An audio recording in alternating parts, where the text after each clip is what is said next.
with forensic audit. There was more than direct. Melissa Rodriguez with Newman. Norm Anderson with Great Engineering.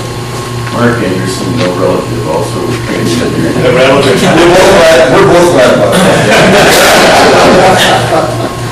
Steve Snowflake, some folks who know. Tom Miller, so much now. Greg Sharp with Mortensen.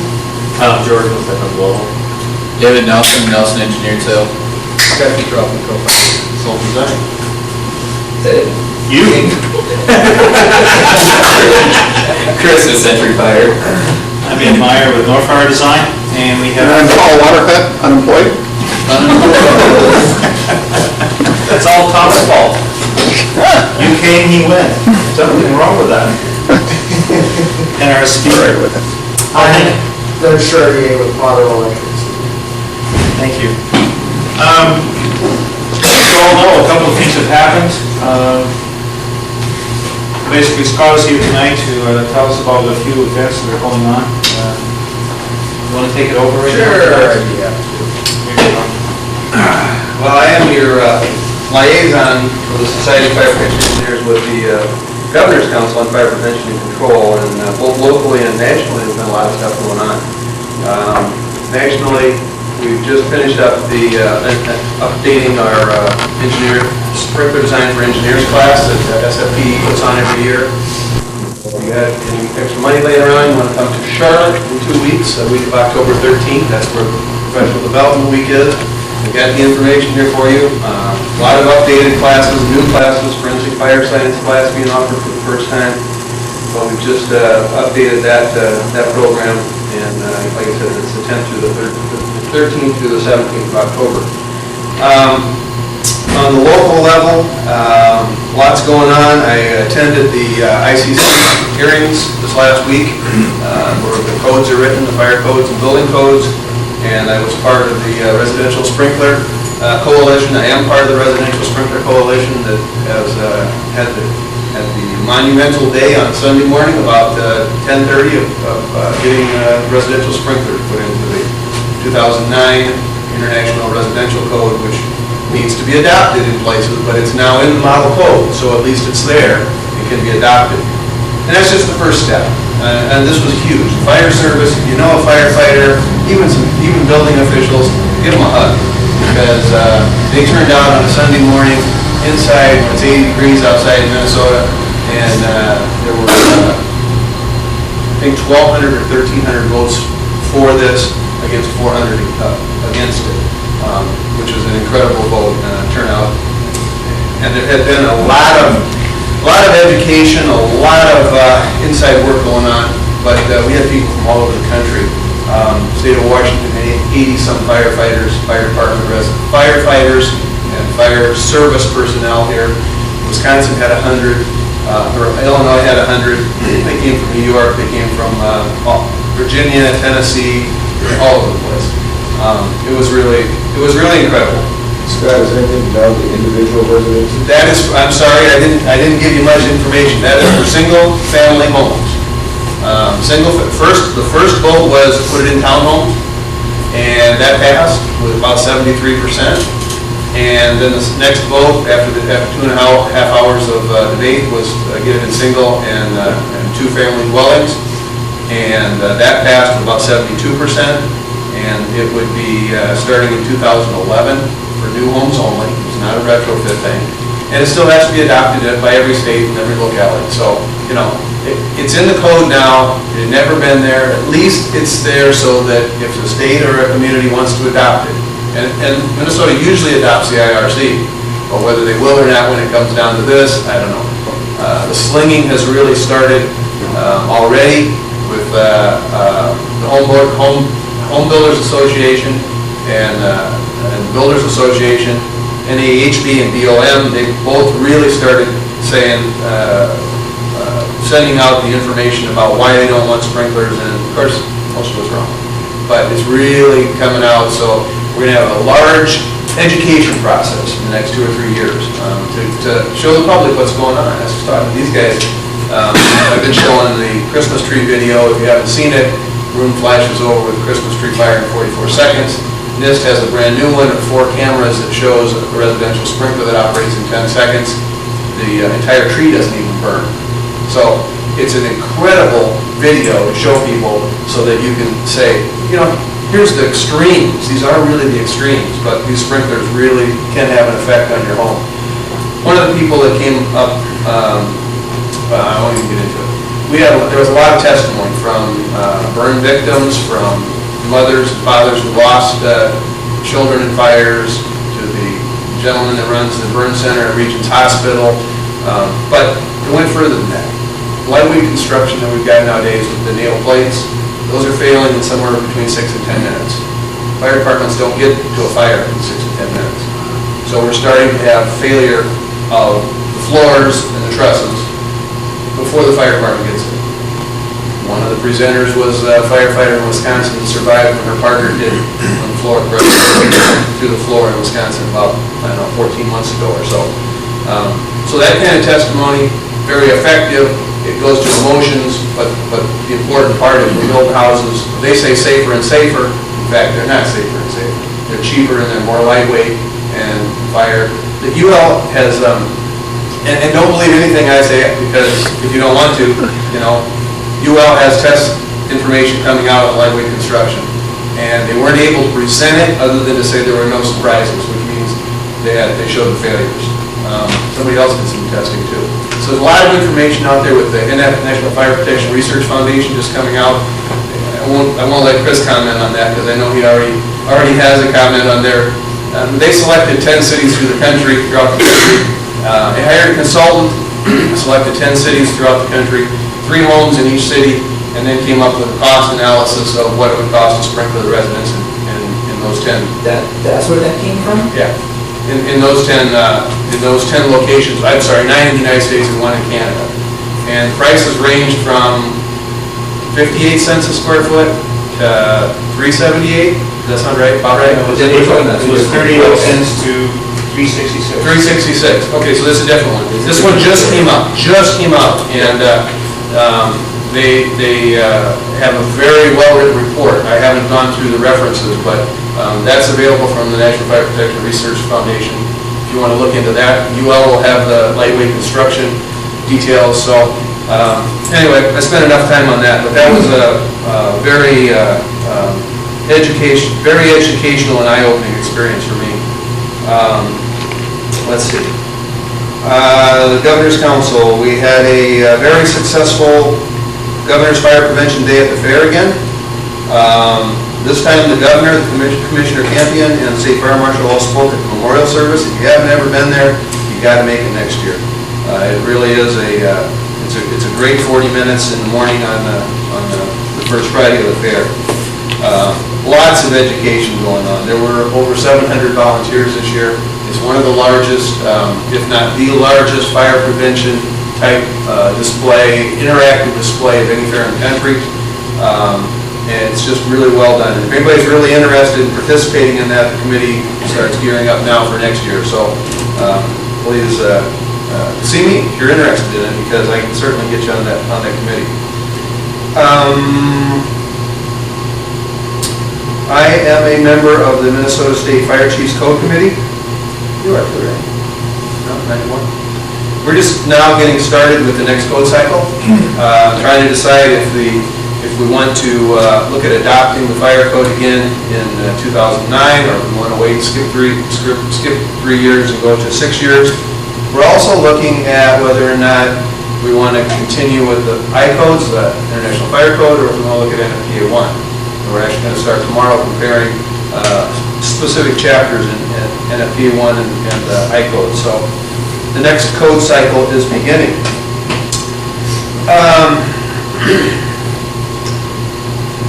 An interesting thing to me that has happened recently, and some of you may be aware of it, there's been some really large lost fires in the agricultural community.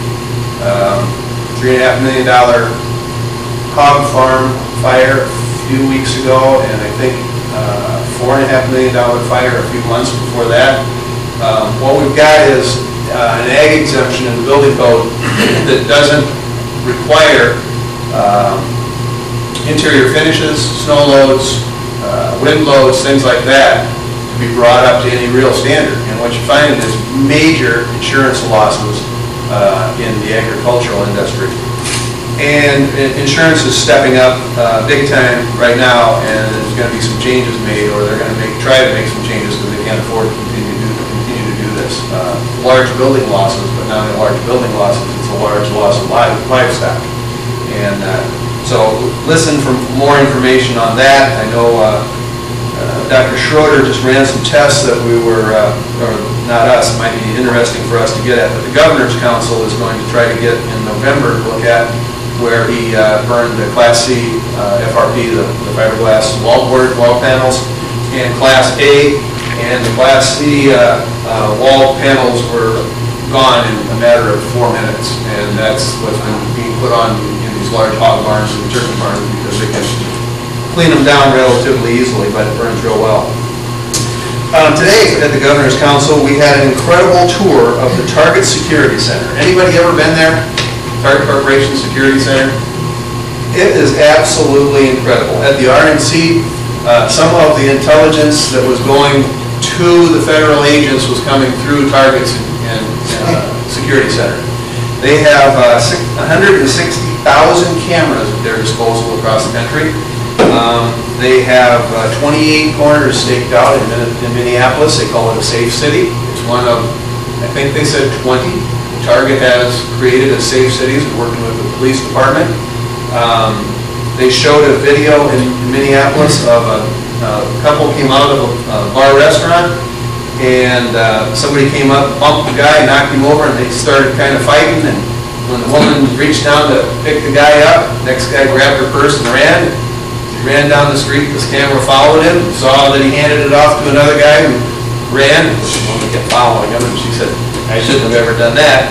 But they got ways away and stopped, started looking through the purse. The cops pulled up, knocked him down to the ground, and took him away, and all took 67 seconds. And the cameras they've got, the videos they've got, they said, okay, one of our things is we don't want to have to send our people to every store anymore to check on our stores. So they have what they call virtual visits. And they showed us one today live. We went to a Riverdale, and I don't know what state that's in, I didn't ask, but they turned the camera on and they were looking at the parking lot, and they were looking to see how many carts were out there, and if there were any, trash cans that needed to be emptied. And they went inside and they started looking, and they went to an end cap and said, what we can do is look and see how they're handling stock. We went to an end cap, looked at the end cap, went down to the bottom shelf, looked to see that there wasn't anything on that shelf. So then he went to the card, it says $13.99 in the product code, zoomed right in on there and said, we'll have to make sure they take care of that. I mean, it's absolutely incredible. And they have another, several other things where they put this little yellow box on, and if product level slips below their minimum, the box turns red, sends a signal to the store gets somebody out there to either look at it, because in this case it was a baby formula that the guy was stealing. They had a picture of him in his coat, but it was because the level went down so quickly. The inventory control went down so quickly. It was one of the items they watched, because that's what happens, that they could, get a little red box, signal, whoop, whoop, whoop, and there goes the security guard, picks the guy up. So, I mean, that was an absolutely fantastic, and Ted Twigg, the chairperson of the Governor's Council, asked him, he said, I'm on the board, Ted, he's on the board for the Safe City in Minneapolis, and he said, the fire service isn't represented on this board. We do all this planning for terrorism and for bad weather and everything you can think of, but there's no fire service members on that board. And Chartier looked at him and said, you're right, you're going to have to get the fire service on the board. And so they're going to add somebody to it. So anyway, that was a pretty incredible meeting that we had today. Just to take another 2 minutes of time or less, and this isn't a fair question, but it's going back to something I just said a minute ago. We're talking about looking at comparing the IFC to NFPA 1. Have any of you in here ever used NFPA 1? Okay. Briefly. So it's an unfair question, isn't it? Well, I guess what I'd like to hear is, in real quick, is a couple of reactions. What if we go to NFPA 1 versus the fire code? without knowing anything about it, what's your first reaction? I quit. You quit. Something else. You go do something else? That's a pretty strong feeling. And I was involved the last time we went through this on the Chiefs Code Committee. And we went through this long drawn-out exercise. And to switch from the Uniform Code to the International Code was a colossal pain. And they get all those. Everybody had to learn an entire new system, new codes, where to look for things. You have so many billions of years of experience right now in the IFC. And now you're talking about throwing that all away and starting over again, and everyone having to learn the NFPA process. NFPA 1 linked itself to so many different other standards. Why bother having an I code at all for anything? It just, you know. So I should put you down as that you don't like it. I would put you down as certainly a moderate no. Anybody else? Anybody else? Why don't you say what you really feel? Yeah. No, that's unlike me, so I would never do that. Well, that's kind of the reaction I thought I'd get from more people anyway. Chris side, who's been involved in the process. The NFPA 1, NFPA has a much more extensive training program than the ICOs do. As Chris mentioned, NFPA 1 really ties in all the NFPA standards more so than the ICOs do. As you know, if you're familiar with the ICOs, they're all in the back, the ones that they've adopted, but NFPA 1, since it's NFPA, it's pretty much tied them all together. And it's written in the same format as NFPA 1. So, from my perspective, I'm not an AHJ. Somebody that's very familiar with NFPA standards, it would be an easy transition for me to go to NFPA because it's written the same way. I have trouble with the ICOs because I haven't grown up with it at all. But, anybody else have a comment? I mean, I'd like to take them back because I really do represent you guys. Well, the other thing, I'm remembering how it was going from the uniform codes to the I codes. There were a lot of mistakes made, and if it was inadvertent things, it wasn't that people were trying to do things wrong, it's just that they didn't understand what they should do. And we went through about 2 years where nobody knew what the hell was going on, and it was all screwed up. And I don't know that that's fair to throughout the whole process because the change is difficult. I agree, that was a pretty miserable time, and I'm not sure that it's a good, I'm not sure it's warranted. I think the ICOs are pretty decent. Sure. Okay. Sure. The last time we went through this exercise, we found NFPA standards, I think, were a little more supportive of retrofitting sprinklers, and the I-codes had nothing about retrofitting. And the I-codes were a lot stronger in sprinkler than new construction. And I think sprinklers are the answer to everything, so there's my bias. So why would you switch? The I-codes have sprinkled everything. Once you do that, everything else is details. It's not that important. So assuming that's the same, that would be an argument in my mind to keep the I-codes. But okay. Anybody else? Well, thanks, I appreciate it, I really do. But I am the liaison, so between our group and lots of different things that are going on. So if you got any comments, email me. I'd be happy to bring them up at either the Governor's Council, which we're going to spend time talking about the residential sprinklers soon, or the Chiefs Code Committee, or the Residential Code, or SFPE. So hope to see some of you there in Charlotte. Thank you. Yep. Thank you.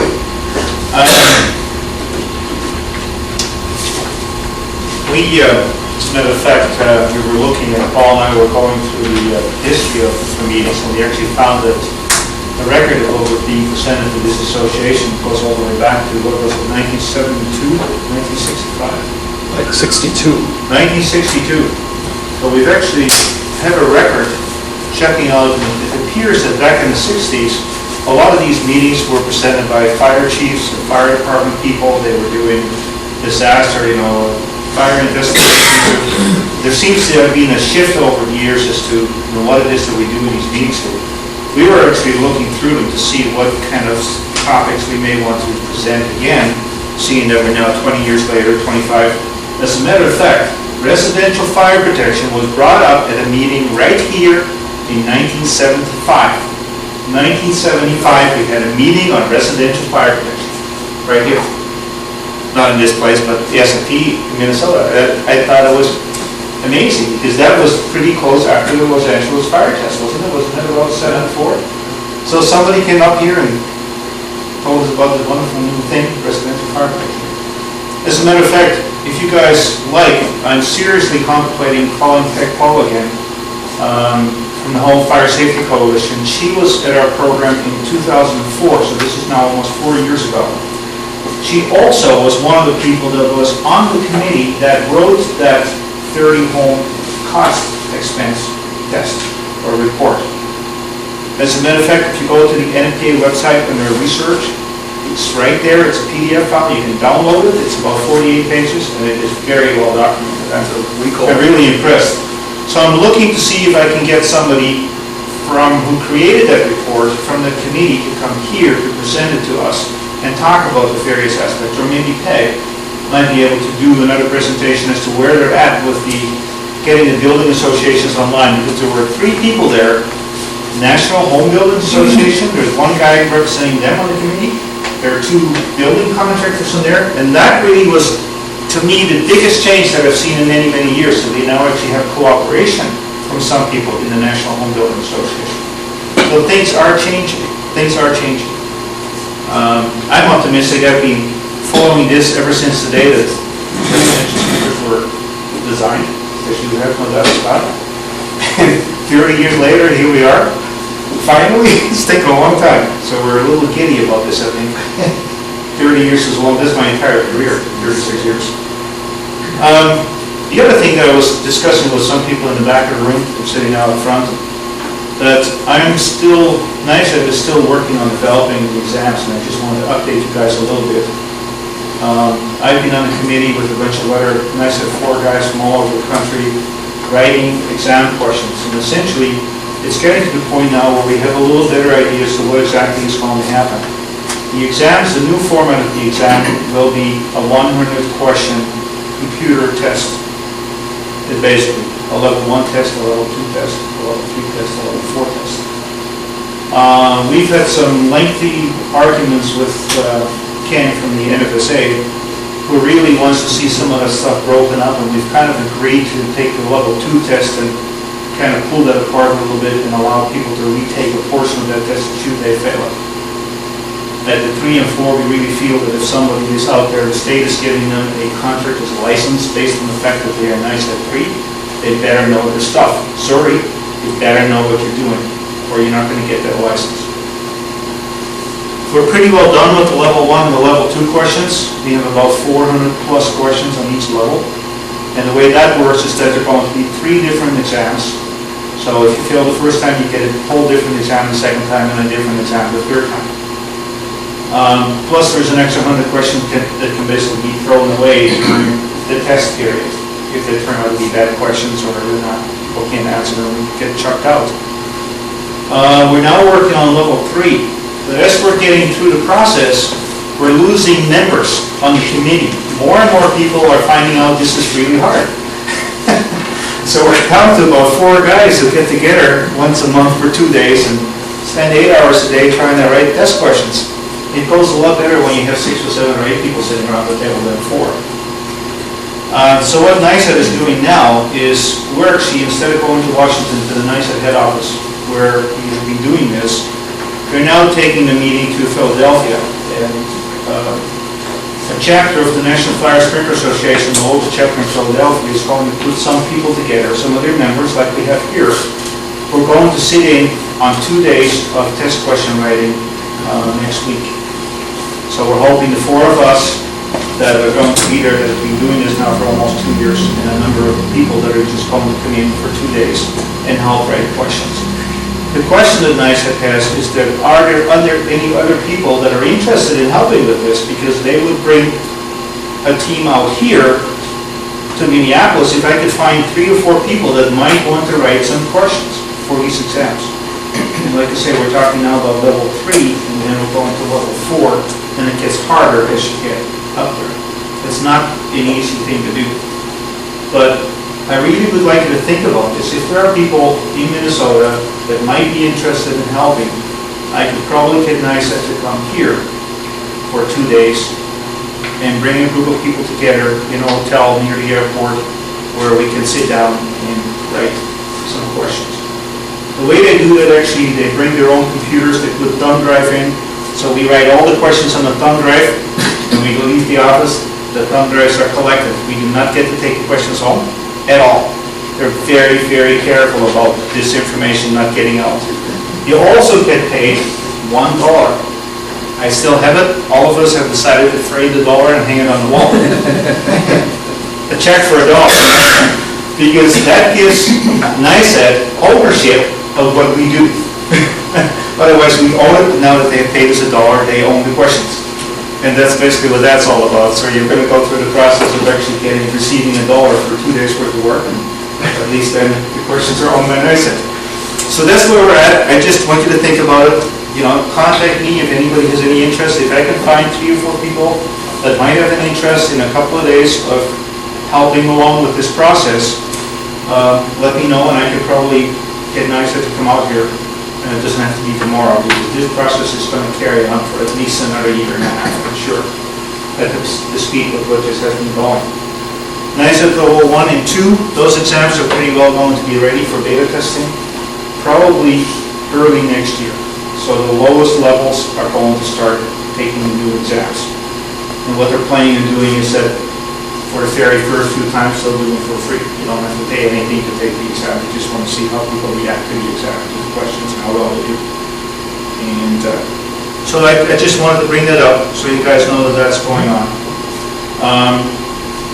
I think that leads us to our speaker a little later than we thought, but I mentioned to the speaker that we expect at least 2 hours worth. He was saying after an hour and a half, you guys are going to be bored. But anyways, I know that there's been some issue with, well, we've talked about Nick before, but essentially, just like in any other aspect of our industry, nothing ever stays the same. And a lot of development money is being put into coming up with better solutions, better understanding. We have talked about this before, but I personally wasn't really satisfied that I really understood what was going on. Potter, from what I have seen at one of the conventions I was at, saw their products, and it looked like they had really put some money into it. Yes. And with no further ado, I'd like to introduce Doug Chartier, presently from Denver, but soon to be from St. Louis. Yes. Thank you, Ed. Ladies and gentlemen, thank you for inviting me. I really appreciate it. To fill us all, I have to give you a little bit of my background to see where I'm going to. I'm a chemist by trade, and I started off in the Don't Kill Me in the oil and gas industry. In 1976, I started with a company familiar to Don't Kill Me, Alpha, and was in research and development and acetizing and fracturing in that field. And I was immediately assigned, since I was a young pup in the company, they said, okay, you're in charge of MEC research. How long ago was that? That was 1976. This is my move. So they've been around in oil and gas since they drilled the first well. These little bacteria, they live in formations underground.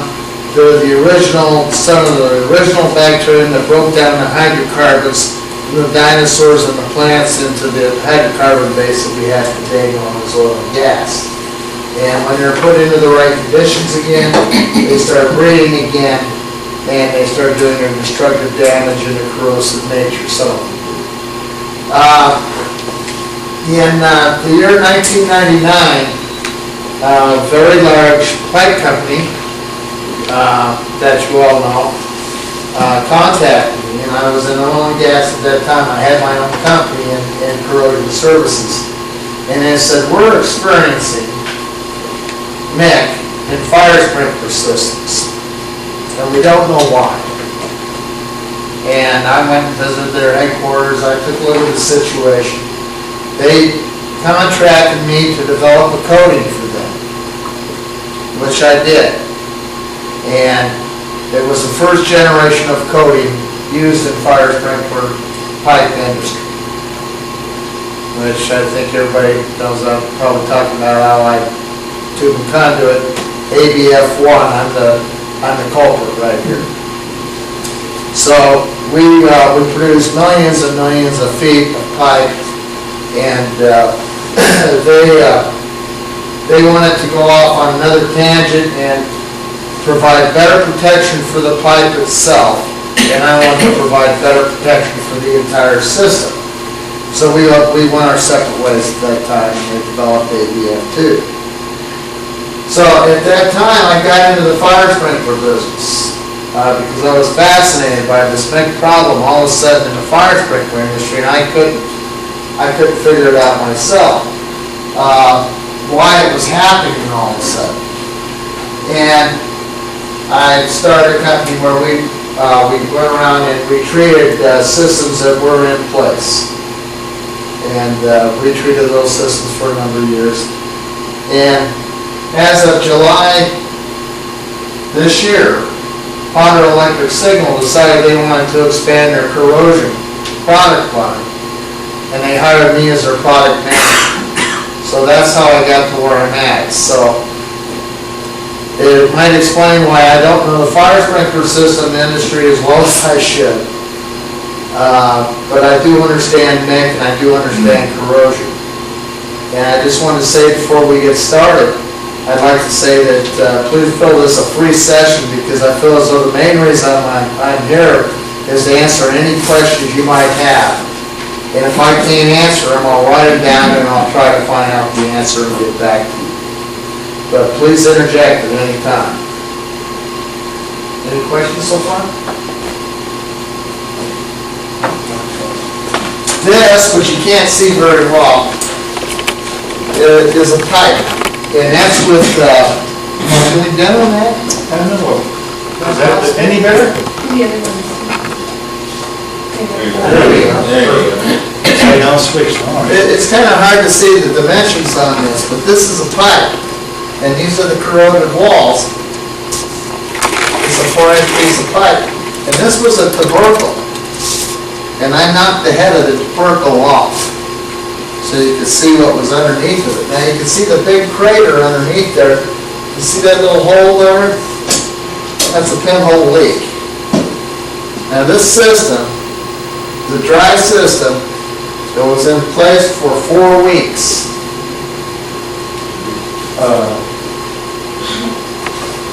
We're looking at a completely clogged piece of 4-inch pipe with small. No, I'm sorry. I'm sorry. It's a really lousy picture. Think of it as 3D, and these are the pipe walls here. It's not completely clogged. It's just that all the walls are corroded. The walls corroded on the inside. Right.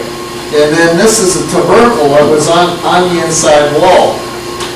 And I knocked off the top of it so you can see what was underneath it. Schedule 10 black steel. That's Schedule 10 galvanized. Galvanized. Yes, And it was in place how long? for 4 months. I see this all the time. Because people only come to me when they have problems. They never come with good news. What city? This one was in Canada, in Calgary.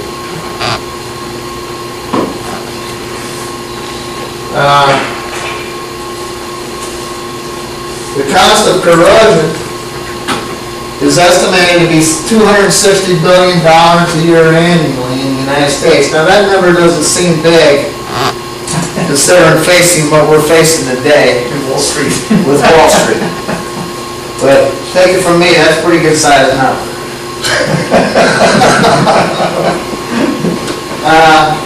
Corrosion fire protections has recently been recognized as a major problem, and data is being compiled by the NFPA and the NFSA. They're doing as much data collection as they can from corrosion companies like us that test for corrosion and keep, we're trying to get a good database together.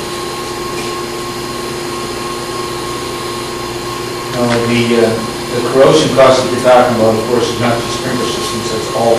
That's all corrosion in the United States. Bridges, everything. Complete infrastructure corrosion. We don't know at this point in time what kind of damage it does to sprinkler systems. No, we don't.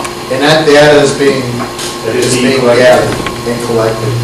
We're working very well with NFPA 13 on trying to get that information together. So Simplex Grinnell is involved in various other companies are involved in getting that data together.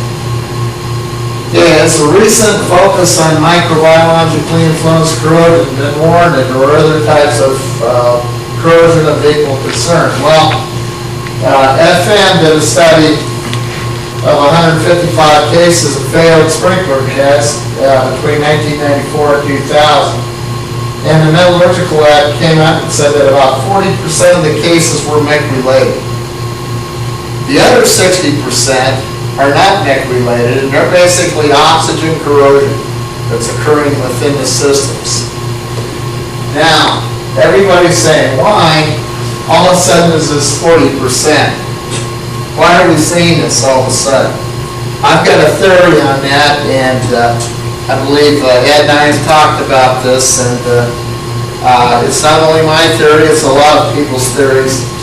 In 1995, EPA changed the Clean Drinking Water Act. They discovered that chlorination was forming chemicals by the name of chloramines, which they found to be a carcinogen. And they said, oh my God, we're producing carcinogens in all of our potable water in the United States. So they went to another type of disinfectant, which is called a chloramine. And the chloramines are just a combination of chlorine and ammonia together. But what they do is they kill pathogenic bacteria real well, the ones that kill us. And that's all that the EPA cares about. The mid-causing bacteria, the real tough bacteria, they go right through that chlorination like it's not even there. So when they switched it over from chlorination to chloramines, they let all the bacteria through. So that's my feelings and a lot of other people's feelings. Why we're seeing MEC and fire sprinkler systems now where it didn't used to be. There's some other, theories on that also, but that's what I really feel is the case is. Do you think then that M's study is accurate? I'm not saying it's accurate for their 155, I'm not questioning that. Yeah. Is the 40% accurate then in kind of a big picture type of? I think, the study was completed in 2000. And I think at that time it was. But I think it's probably becoming more relevant as, as systems are tested and filled up with potable water again and again. And as a good indication, in Europe, they use a lot of industrial ponds for their fire sprinkler systems because potable water in Europe is very, very valuable. And they have MEC like you wouldn't believe. I mean, their systems are in very, very bad shape. And they have to continuously fight. So I would think that with the potable water being not treated for MEC, that we're going to see a rapid increase in MEC, but we're also seeing an awful lot of oxygen corrosion. We're seeing a lot of that from a lot of dissolved air in the water. And when the system is isolated, dissolved air all bubbles up to the top of the system and forms an air-to-water interface, and that's where you get your electrolytic action that's perfect for a corrosion cell. And it just eats like crazy. And that's also where mycobacterium like to, because there's anaerobic bacterium that live without air, and there's aerobic bacteria that live with air.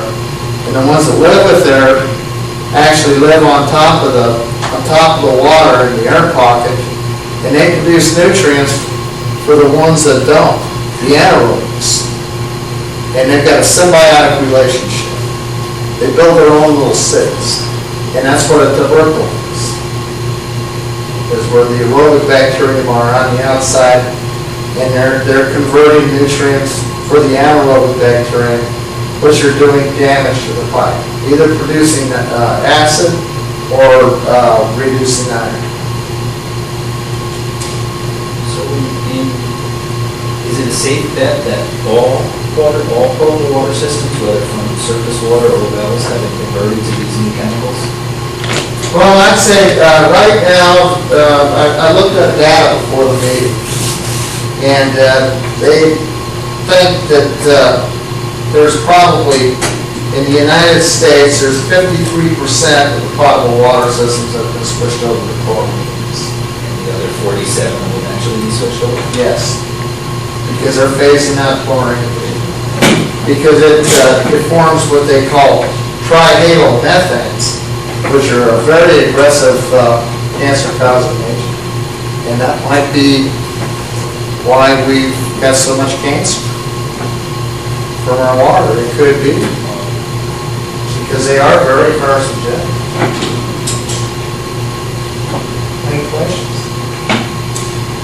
Just a statement, the chloramines aren't that great either. No, they're not. I lived in a city when they were converting, and they ran ads in the paper for weeks about how, don't use tap water to mix baby formula, and don't use tap water to fill your fish tank, and don't give it to small animals. Oh, yeah. Because it'll cause big problems. Well, the problem is that like with everything that's regulatory, they looked at solving a single issue, and they didn't look at the big scope. Now, chloramines, they don't produce trihalomethanes, but they produce thousands of other compounds. They're a very reactive chemical, and all of these compounds have never been studied. So we might have made the matter worse. We might have made the matters worse, and now they're reevaluating what they've done. Okay. I don't mean that that's what they're doing. The ideal situation would be go to RO units, reverse osmosis units. They're not feasible for towns over 50,000 because it becomes too much of an economic burden on the town. The town I'm from, they use RO. A lot of little towns use RO. And a lot of them go on to ultraviolet, light also. Different kinds of sterilization. But there's one thing for sure. The EPA says they have to reduce chlorination, and they have to reduce every year by a certain amount until it's gone. I'm not sure when that final year is. But it's coming. At one of our previous meetings, we had some people from, I believe, Best Buy. So we built these large million-square-foot distribution centers. And this guy's big complaint was that he had 8 systems in his building. 4 of them didn't make, but the other 4 were perfectly fine. Right. All the same water. But he's like, how is that possible? Well, the presenter had no idea what that was about, but maybe you do. How is it possible that you would have the same water supply, theoretically, but you got to make it in certain systems, but not in others? I'll get into that, Ed. Okay. I'll touch on that here. On the design considerations, corrosion is a problem that must be fought from all angles. It's like a war. Unfortunately, Mother Nature's life is to break down materials. Breaks us down, it breaks down all metals and everything. It's naturally trying to return the metals to the natural world. So we have to fight it from every angle we possibly can. Because in the end, Mother Nature will win, but we want to try to shove her back as long as we possibly can. One way is material selection. I'll go over all these individually. Environmental considerations, corrosion monitoring, corrosion mitigation, and remediation of existing systems. This is a main drain from Minneapolis that was less than a year. You can see the gentleman's shoulder right here, he's holding it up. Is that scaling, or what is that inside? Those are tubercles. Okay. When you get this, it looks like scaling in there. These are actually tubercles that the bacterium build. They use aerobic bacterium to build the outside, and they take calcium and magnesium and various metals out of the water, and they build the structure. And this is actually a living thing. It's like a reef. Yeah, it's just like a reef. And then they convert the minerals out of the water into nutrients that the guys underneath, the SRBs and the IRBs and the acid-producing bacteria, can use as nutrients to do their damage on the pipe. So generally, when you see a tubercle, you can figure it's like an iceberg. If there's a tubercle like this on the outside, then underneath, the corrosion is probably 3 to 4 times worse. But you can't see it all the times with the eye because it'll honeycomb into the metal and destroy the integrity of the pipe. So the bacterium have actually used the metal of the pipe to build their reef structure. Yes. So you find all those metals back in the tubercles when you analyze it. Yes. You do. The metal is still there, but it's in the wrong place. That's right. That's right. And the way they gain energy, the anaerobic bacterium, is that they're electron acceptors, and they gain energy off of accepting electrons from the under. And that's their power. That's their source of power. And tubercles are the biggest way to tell the difference between Nick and oxygen-induced? Or Yes, oxygen-induced also? yes, you can have under-deposit oxygen. You can have scaling water, or you can have oxygen scaling, corrosion limiting oxygen. So, And that was usually the corrosion that we would always traditionally see in dry pipe systems. right. Just the scaling, the flaking, and all that kind of stuff in dry pipe systems. But you were saying that's no longer the case. We're going to see more of this stuff. Yes, definitely. And dry pipe is worse than wet pipe. Dry pipe is the worst possible conditions you can have from there.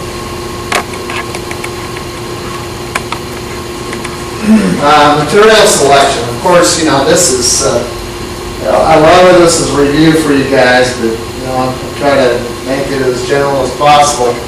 How about galvanized pipe? Galvanized is good for corrosion. Fantastic. It's just a zinc sacrificial anode that it takes the zinc before the iron. Well, the problem is with it is that mycobacterium like zinc better than they do iron. They love zinc. My goodness.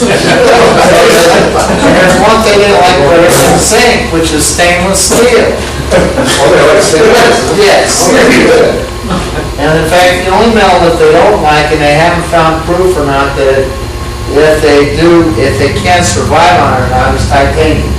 Titanium is the only metal that's not affected by zinc. The fingers are like that, it's nice and light. Yeah, definitely. So, I speak to you as design engineers, please, when you see a system, and they've got a heavy mixed system in it, I see a lot of these mission critical places, where they call us in after the fact, and they said, well, we had a hell of a neck issue, so we replaced the whole system with stainless steel. Whoops.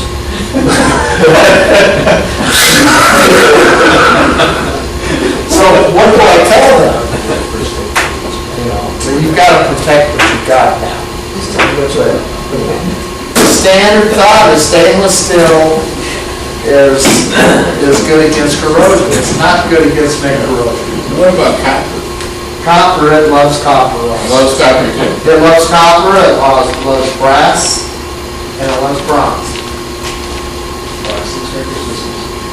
The problem with plastic is that, and I'll get into this. Well, there's a problem with it because mycobacterium, they're looking for a source for food. And when they don't have the entire structure available for food, they go after all the metallic components in the system like crazy. It's like having 5 hungry boys for one small Domino's pizza for dinner.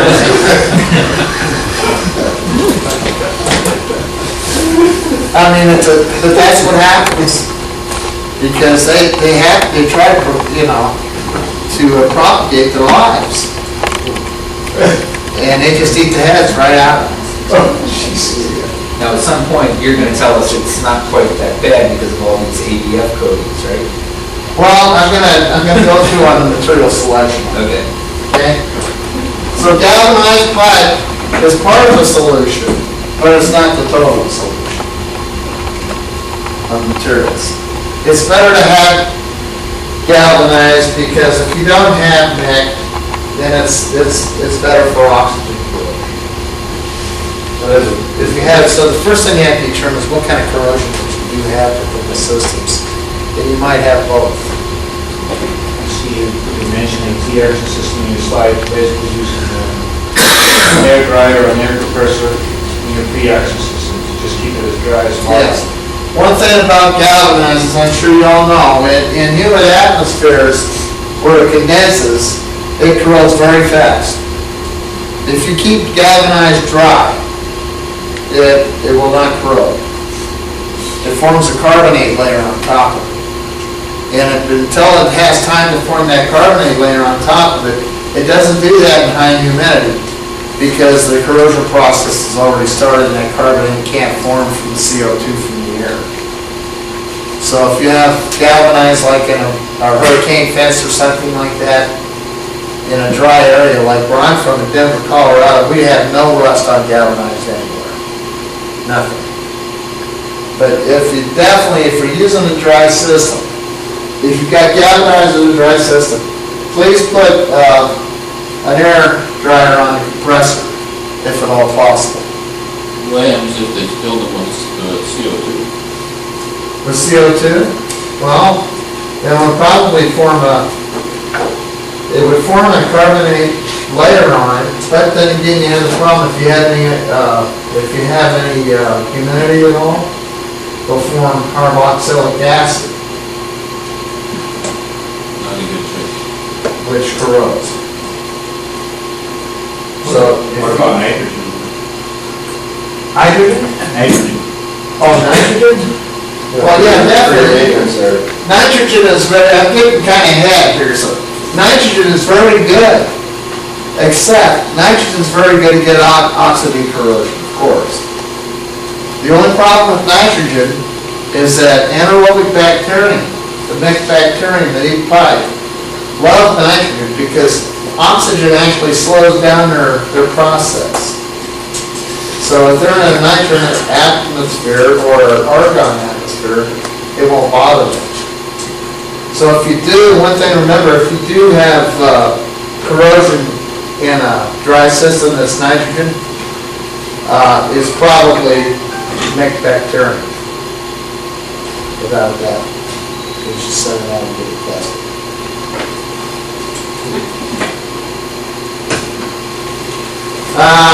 Rolled roof piping, as we all know, become very popular. And this is the biggest culprit we're seeing right now in dry systems, is the rolled groove, because you've got that groove in there, and you've got that water that's always in there. And you form that water-air interface, and when you've got that water-air interface, you've got corrosion. So you're going to have active corrosion going on right here unless you get that water out. Nobody has devised a way yet to get that water out completely. So I was just at the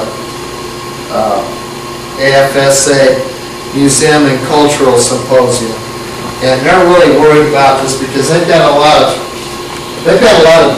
pre-action systems that are not sloped, because they were put in before sloping was required. And they've got unbelievable pinhole leaks on these irreplaceable assets. And they're trying to figure out somehow what to do about that. But one of the biggest culprits is this, we found out at the symposium. So take that into consideration when you're designing. Any questions? So if you actually cut through the pipe, you get rid of the ridge inside, but you've made a section of the pipe very thin. Yeah. So is that better or not? Well, Keeps the water out. You're gonna have water sitting in the, you're gonna have water sitting in the gasket itself, which Yeah. would create a corrosive atmosphere within the entire piping system. Is the problem. that, A cut or overgrooving makes no difference, you still have water in the gasket. they do have water in that gasket, but with that roll roof, you'll have more water. If there's gonna be water standing there, the roll will keep the water in that little pocket, like a little lake or dam. Yeah. So the best thing is to keep it full. Yeah. Until it evaporates and then the whole Keep it system. full. Yeah, I mean, pretty hard time to do on a dry system. Right. Yeah, one system, definitely. Now, if you use, What about never filling? Well, it's going to do a hydrostatic test, and see how. That can be managed. What if you, what if you, Perhaps, as I say, you can still do, you could do a pneumatic test on steel. or, is that a seal gasket? No, I'm going beyond the code now, we're into that future. I can't keep up with code. We're not, why, questioning the fact, why do we do a remote test on a dry system every 3 years? That's true.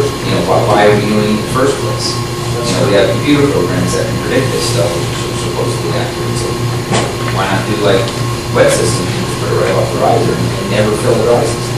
I think that's a wise thing to do, it, never fill a dry system.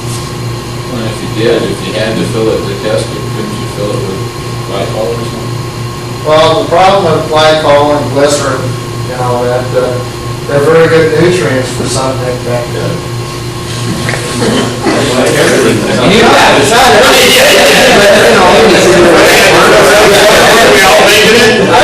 It's very common to see bacteria in antifreeze systems. is this the same bacteria that they used, like 20 years ago, some grad student came up with the idea of using these little microorganisms to eat up the spilled oil from an oil spill? Yes, Is this the same stuff? some of them are, yes. Okay. Actually, those are sulfate-reducing bacteria. In fact, they're the same bacteria. I don't know if you remember, sulfate-reducing bacteria are one of the reasons that what everybody calls sprinkler water, black stinky water, that's sulfate-reducing bacteria. And they produce iron sulfate, and then iron sulfide, and they produce H2S gas, which smells like rotten eggs. That's the smell that you're getting out of the system. And then the little black solids, a lot of people think it's cutting oil and everything. It could be. But in the majority of the cases, it's actually the byproducts of the SRB bacteria. And that's actually the pipe walls that you're seeing that have been converted to iron That's all the sulfate. pipe that's coming out. Liquids. In fact, these things are so, it's just, they're like cockroaches. I mean, they're worse than cockroaches. I don't know if you remember reading a couple of years ago that they found life on Mars. They found evidence of life on Mars, and they examined these meteorites that they got from Mars, and they found that there was a certain type of iron compound that was in these meteorites, and they're not naturally occurring. They're only made by SRBs. So they came to the conclusion, therefore, there's SRBs on Mars. Because they're the only ones that can make this compound. So, I mean, they're tenacious, they're everywhere. And they're even in our bodies. They're beneficial bacteria to us. They help break down the sulfur compounds like eggs and beer and all those nasty materials that produce undesirable gases, should I say. So low groove is bad, cut groove is a little better, but not quite the solution. Is threading, are you starting to get to a real solution on that particular issue? Well, on that particular issue, you know, a lot of this is just thrown up in the air right now about roll group piping now, you know, like the Cultural Museum Committee with the NFSA is going to recommend not to use roll group pipe, period. And I don't know where it's gonna head. But that's the question, this cut groove, you said is better, but it still has the water there. Yes. Not if you put a flush seal gasket in. If you put a Yeah. flush seal gasket in with a cut groove, you don't have any water there. You should, very minimal. And bear in mind, we're looking at trying to eliminate the problem step by step to eliminate a little bit of the risk on step by step. So there's some other things you can do even if you don't hold piping to protect it. Which I'll get to here. Right, now, my question was about, you know, understanding then where a thread fit in that spectrum as far as pipe and treatment. Threaded is a lot better, And that's the gold standard compared to those three things. yes. How is it better? I mean, don't you end up with trapped water in every fitting? Yes, you do, but the roll groove has really shown a lot of aggressive corrosion. And the thread stands up better under it. Because of the thinner wall pipe? Well, I mean, I'm just asking. I know. I really don't have an answer on it. But XL is so thin that threadable thin wall, that's not, it's gotta be scheduled before you're talking about. See, there's another thing you got a problem with roll groove. When you make the roll groove, you break the oxygen layer on the surface of it, which allows for oxygen and neck corrosion to get into that. You're breaking the oxygen layer, or you're breaking the ADF layer, or both? Well, if you don't have what you're breaking, it would be out there. Yeah, I mean, that's all it is to it. Which we get into material selection. Of course, you know, in areas of high corrosion or make bacteria presence, you should use Schedule 40. But I mean, you know, the economics becomes a matter of small sense. I think that, how do you actually know, is there any kind of mapping, or how do you actually know that it is more prevalent in one area than another? Or is it basically based on the chemical system that the city uses to produce their drinking water? Right now, Ed, I've personally done testing from all of the United States, not all of the major cities. But I would say that in the testing that I've done, which is probably 3,000 to 4,000 samples in all the different states, 95% of it is negative, in fact. 95%. Yes, How bad are things in Minnesota? bad. I don't hear anybody talking about it. I rarely hear anybody mention it. I know, well, a lot of people don't know what it is. First of all, A couple of years ago, when I was looking to put a meeting together, I was basically inviting some people that had some serious problems with it. And one of the window plants up north had basically converted their city water, they had filled their entire system. Marvin windows. Yeah, with river water. And ever since that time, they never stopped fixing the system. I know. Huge problems with that. You've been out there too then? Yeah, they started having big problems. A lot of people have. What is that related to? I mean, you spoke, I thought you were kind of guiding us that the chlorines, the chloramines, and that was sort of one of the changes. River Right. water, in theory, shouldn't have much either. No, river water, all ocean water, all lake water has met. Natural bacteria. It's natural bacteria. Okay. The Mississippi River is loaded with it. But in the cities, we didn't have the problem because they were chlorinating They were everything. so we chlorinating. didn't have the problem. And they were chlorinating very heavily. I'm sure you can remember the days when you turned on the shower and the chlorine was so heavy you couldn't even hardly stand it. We don't have that anymore. And now these bacterium have become more tenacious because they build up a resistance to it, like we build up a resistance to antibiotics. Because we take it so much, the bacterium become used to that antibiotic and then it doesn't affect it. And the same thing's going on with these bacterium. They're getting more tenacious, they can live through more adverse conditions than they could before. Are we seeing problems in residential piping though? Yes. Your house piping in copper or whatever? Yes. It's starting especially in the hydronic systems. New York City has got a hell of a problem. In their high rises, also with their sewer systems in the high rises. Because, since we went to the lower gallon per flush, we have sulfate-reducing bacteria that live in our intestines. And they get to spend more time in the sewer pipe to get to the ground level. And they're eating on that pipe as you're going down. I know, it's crazy, doesn't it?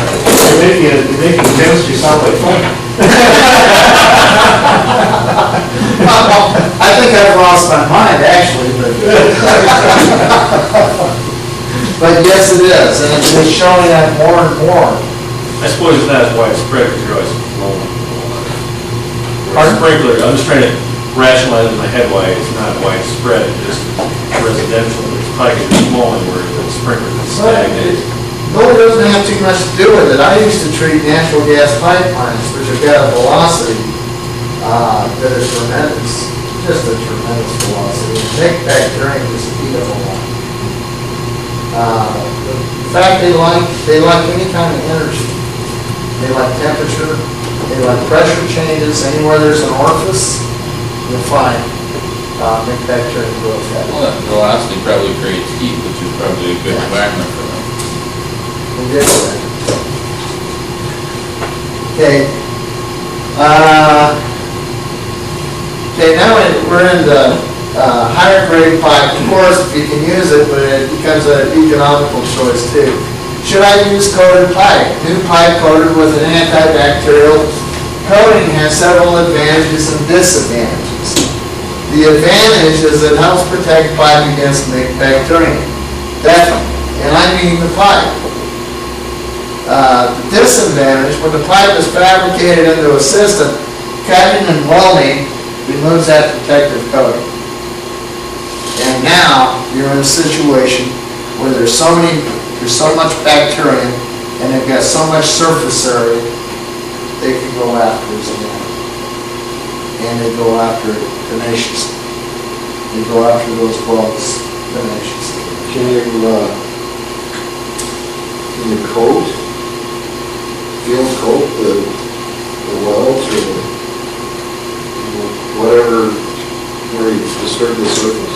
Yes, you can, which I'm going to get into. The disadvantage is the rest of the sprinkler system does not have protection, leaving sprinkler heads, valves, etc. open for higher sprinkler corrosion rates, just like the plastic pipe does. So, I mean, you've got higher rates that are going to occur there if you do have bacteria, or if you do have oxygen corrosion going on. We talked about outlet before, but there's a couple other domestic. Yes. Are they all ADF treated nowadays? No. Does anybody know? No? No. And I'm not privy to all the formulations, of course. I mean, Old Moose, Wheatland, Youngstown, and how I treat the pipe. How about IDOB? No, they're looking into it. They've recognized that galvanized is a problem. And if we can have coated galvanized, well, we got something. Nobody does at the present time. Well, what you just went through though is like, why bother treating? Every 10 feet, you're gonna take away a portion of the protection, and every end of the pipe, you roll through and took away the protection. I'll show you. I don't agree with treating pipe. That's a fact. I I don't agree with it. That's why I had to split with Howard. Well, and that's where I think, that's where I was thinking, why bother treating it at the factory? Well, because when you get to fabrication, you ruin that, when you weld on it, and you thread it, and cut it, you ruin that protective layer on the pipe, and then the sprinkler heads and everything aren't protected. My vision was to treat the entire system, where you have that protection throughout. Well, Doug, how about like a large underground pipeline, they put in these sacrificial animals that corrode and preserve the pipe? Is there some way you can do that? Well, that's galvanic corrosion, where you're actually using a sacrificial Yeah, animal. but a similar sort of thing, right on a big old hunk of something, that's a black. Yeah, that's So what we we will lump a bare pipe in a treated system. Yeah. Just replace it every 3 years. Just use it as a That's right, just take it out, throw it away, and put another one in. Put quick connects on. We had some, Yeah. to weld it outlet every 10 feet. Yeah, This is gonna be the sacrificial part of the system. but it's not easy to take it out. No, it's not. That's not true. We'll put a roll groove on each side of every level opening. That's right. Mechanical thieves, that's the answer. Just a reminder to use air dryers and all air compressors. It tremendously reduces corrosion in the system. And for the extra bucks, it's fantastic protection for them.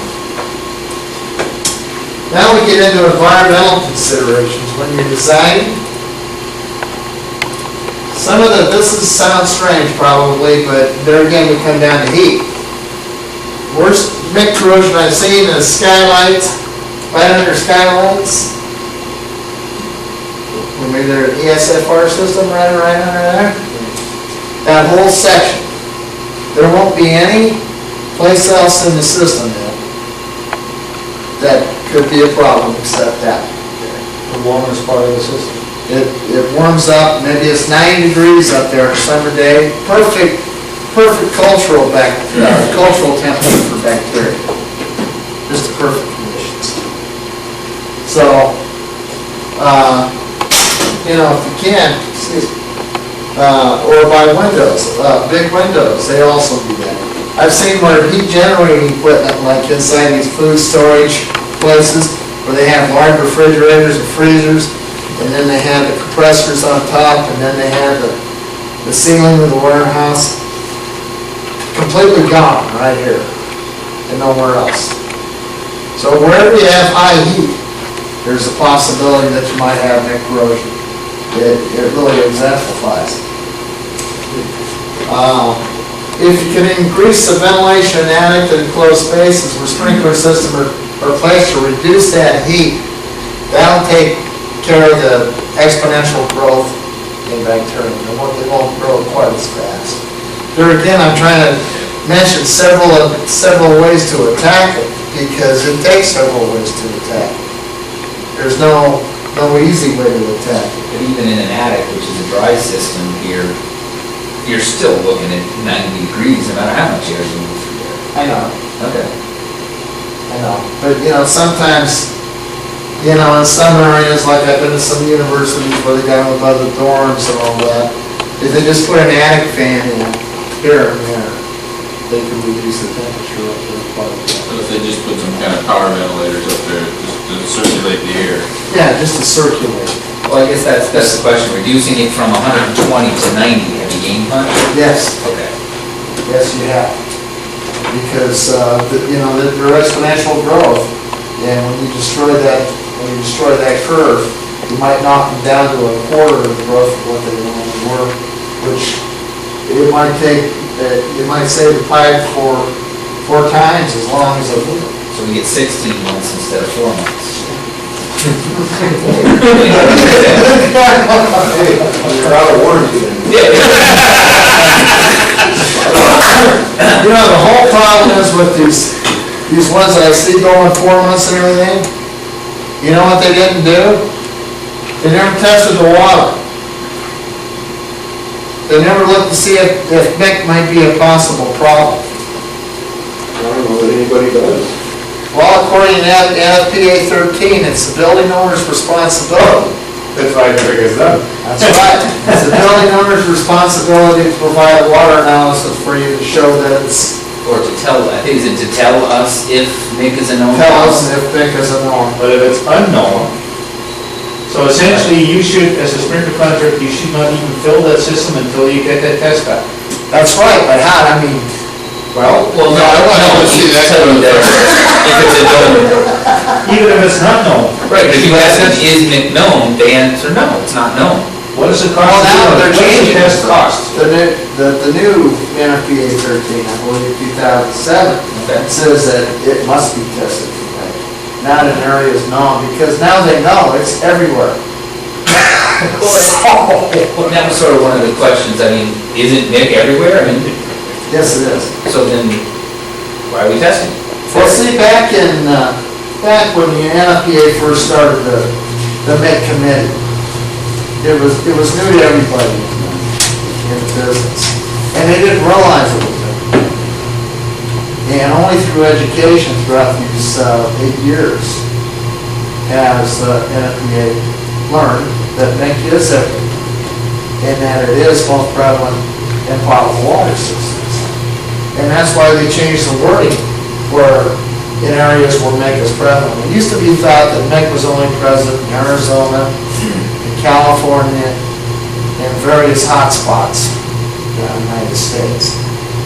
Well, that's just because those were more higher temperature climates, and the Mick was more evident there than in other parts, like in the northern states, where they haven't been seen yet.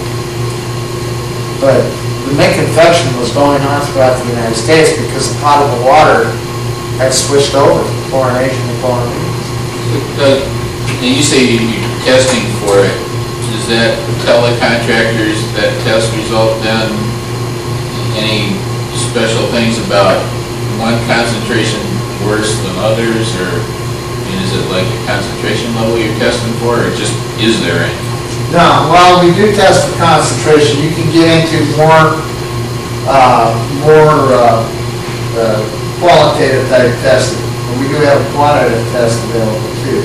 And unfortunately, there's 3 types of Mick bacterium groups that are real prevalent. And that's iron-reducing bacterium, sulfate-reducing bacterium, and acid-producing bacterium.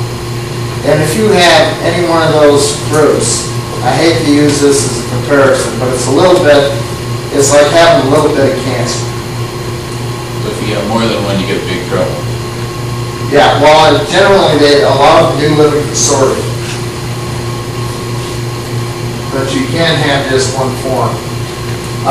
But, and unfortunately, it also says that if Mick is found, you must treat it. And of course, then the problem is it wasn't the contractor who's gonna pay for it. Right. And all that other wonderful stuff.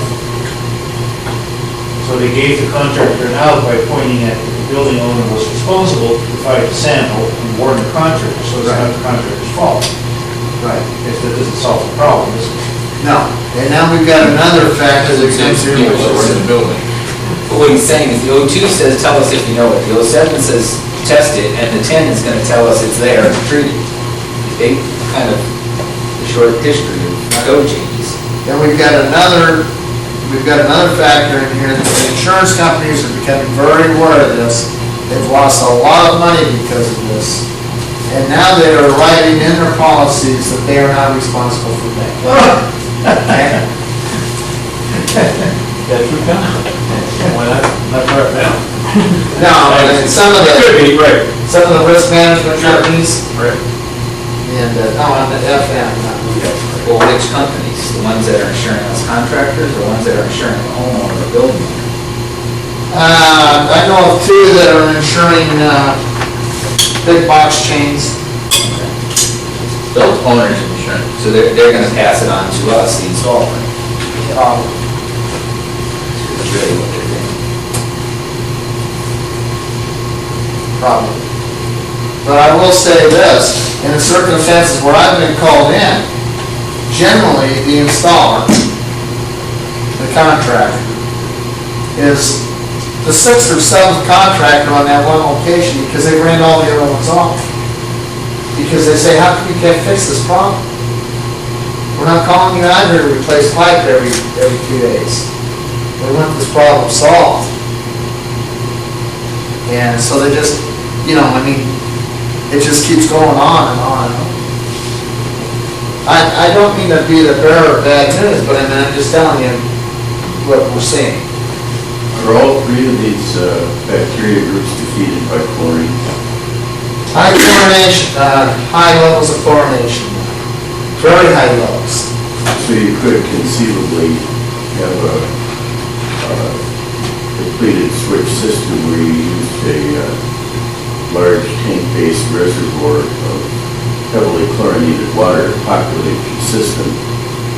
And then if it depletes, you automatically access the main potable supply of the facility, but it would only deplete that fast if you had a fire, in which case you don't give a darn what's in those pipes. No, that's true. The problem is with chlorination is that throughout the year, since 1995, when the chlorination rates have gone down, these bacteria have built an immunity towards chlorine during that time. The original chlorination levels were fine, but now it's like they're inoculating the bacteria with a little bit of chlorine. So now you have to use levels way up here to kill them. And that high level of chlorine by itself is so corrosive to the pipes, you wouldn't ever use it. All right, let's get to the good news. Fire and the Give me the good news. But the thing is, it's not the entire problem. Corrosion monitoring is the best you learn, of course. You can do simple things like visual inspection of external piping and systems, whether if you've got red or black water observed in the system. Like I said again, some black water could be cutting oil, but if it smells bad and it's black, I'd definitely be tested. Because cutting oil just generally doesn't smell bad. People say, well, that's the biodegradation of the cutting oil. Well, yeah, it is, from those bacteria. I mean, whenever you have a bad smell like that, it's generally due to bacterial infection. Of course, pinhole leaks and system failure. Others are not. Internal inspection of piping. I suggest that before you do anything, and we don't do it, you get somebody to do a borescope and take a look on the inside of the pipe to see what you've actually got. And get a good visual reference for where the problems are, where they're not, and then try to backtrack and come to some kind of conclusion why you're having problems here and why you're not having problems there. That way you can formulate a solution. So this could be worse, like in a pump room where there's a heater pointed right at a piece of pipe? Yes. And I've seen it really bad in pipes, on pumps on impellers, that high energy, it just eats the hell out. I saw that in oil field all the time. That's generally what will go first was pumps. But your fire pump isn't used that often. But pumps in the oil industry, it was just a regular standard thing. Maintenance every month, change the impellers out. That was standard procedure. Water and solid tubercle analysis for corrosion byproducts and causing bacteria. Very easy to do, and now it's not very costly to do. Metallurgical examination. Sometimes the quality of the pipe is not good, as we all know. We don't know where the pipe's coming from. There's no standards on pipes anymore. It's coming from all over the world. They say it's a certain grade. Who knows? But most pipe is pretty good, really. And most of the time that we do see where it looks like people are wondering about the pipe, it's not the pipe in most of the cases. But metallurgical examination was a go, and we have sources with Ivy League colleges back east that do metallurgical testing for us, so you can send us very well accredited labs. I'm not a metallurgist. we do have PhD members at our availability. Ultrasonic pipe wall thickness evaluation, that's kind of hit or miss. With MEC, MEC is very well localized, so you might miss the area where the corrosion is taking place and the wall thickness right there.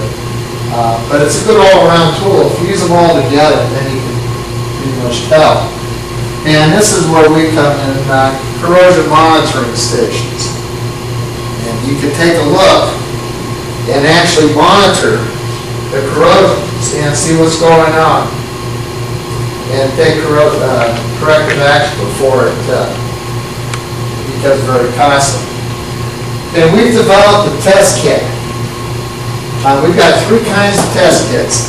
We've got the backpacks, which you can use on location. And they're very simple, easy to use. You just fill them with water, and you wait 9 days. And these are IRBs, and these are SRBs, which I like to call SOBs, because they're the worst, and APBs. Now, if the water turns the color of the cap within 9 days, then you've got that particular bacteria. This is just a quality test. If it turns black on SRB, you've got SRBs. This is normally purple when you start off the test. It's got a pH indicator in it. They all have the favorite food of these bacteria in the bottom of the vials, so they'll grow very well if they're in that environment. This will go from purple to yellow if acid is produced. And those are just hot checks on location that you can do yourself or have a building owner run, and he can set it on his desk and say, "Hey Charlie, that one turned red today, what's that mean?" I mean, they get interested in it, that they do have a problem. They don't think they can see it for their own eyes, and they don't think you're feeding them a bunch of baloney, you know. We have the water test where you can send in the water to us, and we do a more thorough evaluation and give you a written report on the bacteria that are available. Also, other corrosive factors. Also, the NFPA 25 under 5-year inspection now requires, if you find any sludge, tubercles, or bacterium, that you have to have it analyzed for MEC. And we provide a kit where you take some of this sludge. It's all we need. All I need is 5 grams, which is the weight of a nickel of the sludge. And then I can extract the bacterium from that, and I can determine if there's MEC present in that sludge. And we give you a written report on that. Unfortunately, all these tests take 9 days, so on a written report, it generally takes me 15 business days to get back to you. What's the cost of that backpack? Well, it's all available through the distributor. We sell only through distributors, as you know, and it all varies. MSRP. Pardon? What's the MSRP? These will run you retail about $250, and these will run about between $350 and $400. Please.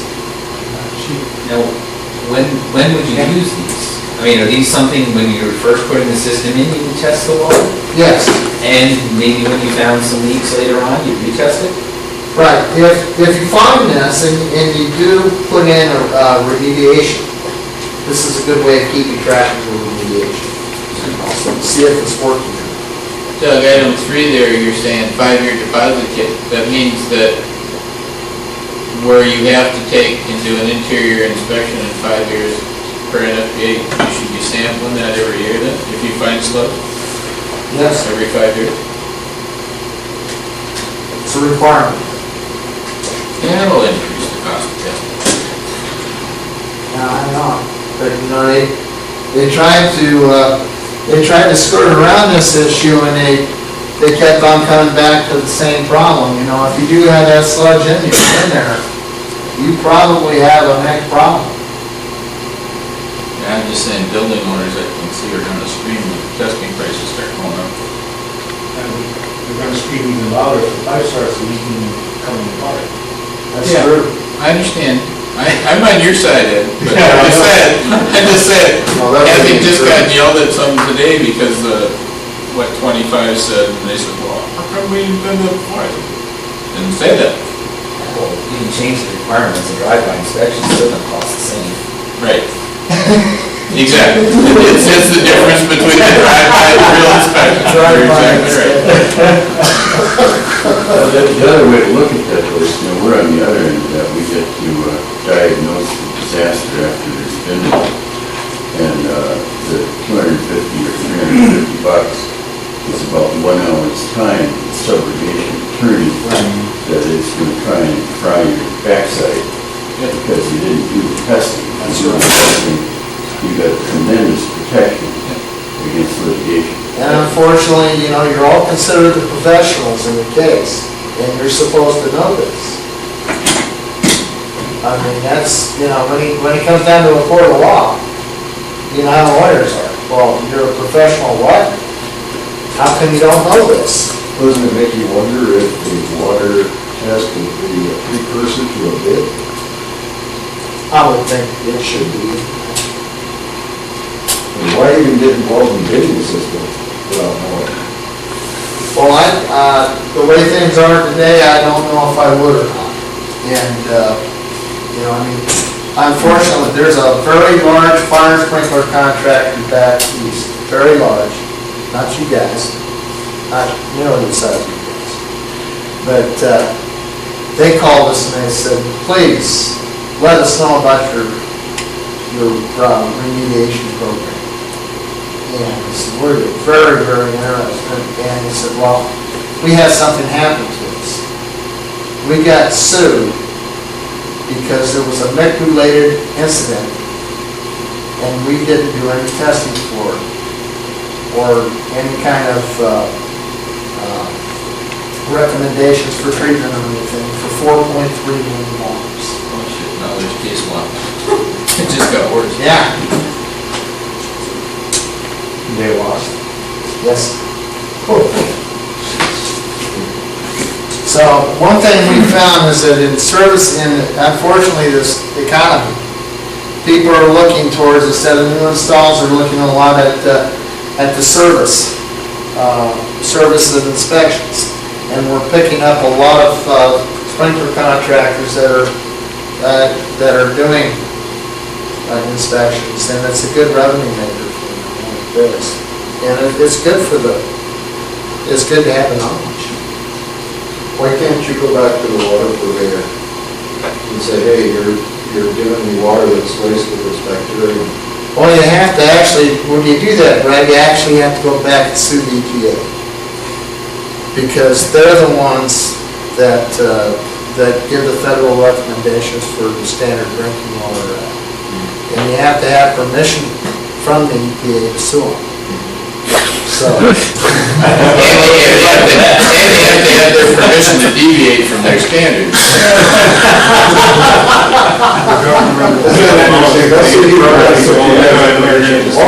gotta get permission to sue them. Yeah, but I think though, related though, seriously though, I mean, they're pulling water every couple hours and testing it. Yes. As it comes out of wherever its source is, river, well, or whatever. So they're not testing for this at No. the source. Their only requirements is to provide potable water for population. They're only testing for metals and other chemicals. Yeah, it doesn't, and they have certain guidelines. Every single potable water municipality has certain tests that they have to run, certain times a day, for certain parameters. And if those parameters aren't in there, it's all right. Now, if we test the water supply today, does it change?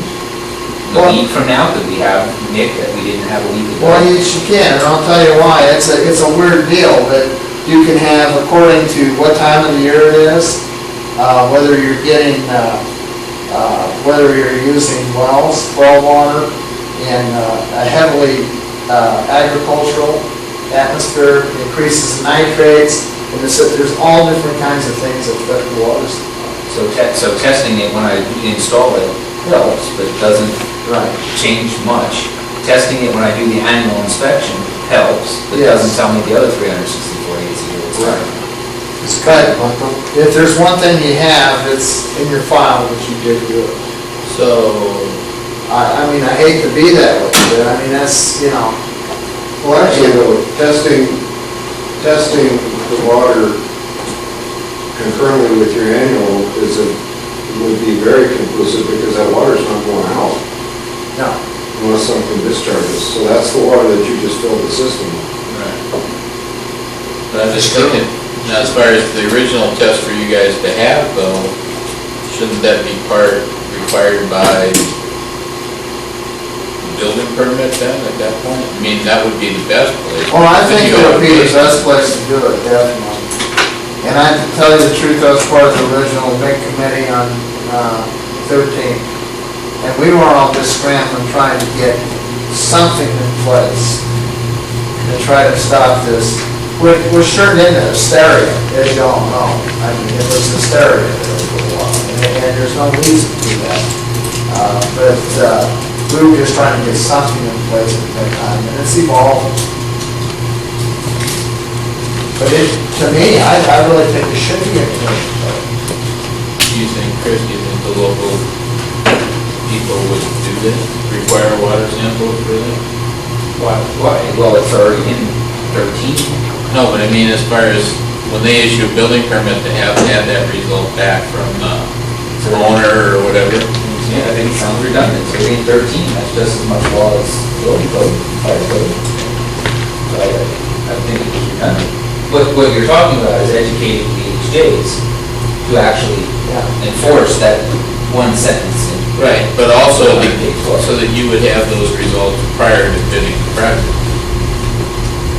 Yeah, but sometimes the water doesn't get there until after you've got the sprinkler system already in. True. You know, True, we all know that's true. Well, even with that though, you said it changes every day, so they can test it today. Well, they maybe won't. 6 months from It now. changes seasonally, actually. It doesn't change every day, it will change seasonally quite a bit. Once we only got 1.5 seasons here, so. That's all. I worked on one project where the water was supposed to be there, it never got there, the building burned down, and they rebuilt it, the water still wasn't there when they were done with it. Oh, So that was like 2 years, you know, the building was up before the water got there. Well, then arguably, every time you go in and drain the system to move one head, you've introduced new water to you've it. introduced new water, you've introduced new oxygen, you've introduced more microbes, more nutrients. You've just actually made the situation better for growth and for more corrosion to happen. And see, you know, the NFPA first was thinking, well, flush. Well, you don't want to flush. You don't want to flush unless absolutely necessary. Because you're introducing these new corrosive agents. Well, and I'm not, absolutely no complaint about, the cost, but, I mean, you'll just add $250 to everyday work, move one head. Not you, but, in the industry. Right. Well, I just think that, it comes down to in areas where it's known to be prevalent, it's still a good key. It's still a good practical key. It's like, DFW Airport, they put in a brand new concourse down there, Concourse D, and the rest of the concourses were falling apart, and Holy B, Concourse D is falling apart now, just a little bit of common sense. If you've got it in other circumstances around there, or other types of systems like you got in there, there's a good possibility. Yeah, but if you don't do it, it turns out next week that there wasn't any problem in that one system, out of the 3 systems in the building, that's your fault for not testing it. That's true. Exactly. Which is why you would do it every time you drain the system, or filled it that day. I'm not so worried about building a new system, $250. I wish I could do this project like that. but day work, right? And that's, some of these projects, you just double the cost of the work that day. I mean, to cover ourselves so that Oh, yeah, we're not to talking cover to. yourself. But I think if you, if you definitely have testing on the main water in that system, to cover yourselves in the beginning, to show, well, we didn't think there was anything, because we didn't have anything at that point. And then maybe on your inspection. Or 5-year inspection. But then you shouldn't, and then also to take your water sample, you should take it out of, if your domestic is separate from your fire water supply, you should take it out of the fire water supply. Definitely. And then again, when it comes down, you want to get technical about it, you want to take it at the riser, you want to take it where it's first coming into the system, because it's got different oxygen level in it, and nutrient level, and everything, than it does at the main drain. And so you want a cross section of the entire system. You want to have SRBs growing in the main drain, but they're not growing in the water supply. You got just access ports to put in everything. So you can get your water sample. That is just food for thought, Don't kill me before I get out of town. No. I think if you just... So we can kill you after you do that? Why not?